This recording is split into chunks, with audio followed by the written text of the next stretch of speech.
So hi friends, మనమైతే ఈరోజు పాల్వంచలోని fish మార్కెట్కి అయితే రావడం జరిగింది. సో ఇదైతే ఫిష్ మార్కెట్ అంటే మార్కెటింగ్ కాదు.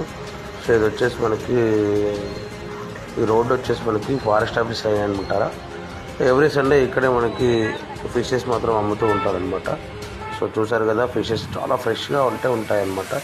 మన పాల్వంచలో అయితే చుట్టుపక్కల కిన్నర్స్ అని గోదావరి ఫిషెస్ అయితే వస్తాయన్నమాట. సో ఇప్పుడు మనం అక్కడ అతను వర్క్ చేసేది మందే అనమాట. నేను కొర్రమీన అయితే చూశాను, బతికే ఉన్నాయి అవి. సో పక్కన టైగర్ రొయ్యలు కూడా చాలా బాగున్నాయి. సో సండే చాలా స్పెషల్గా అయితే ఉంటాయన్నమాట. సీ ఫుడ్స్ చాలా ఫ్రెష్గా అయితే ఉంటాయి. చూడండి ఇది కదులుతుంది, చూసారు కదా. సో ఈ విధంగా అయితే ఉంటాయన్నమాట చుట్టూ కూడా. సో జనాలు ఎక్కడున్నా కానీ ఇక్కడికే వస్తారనమాట.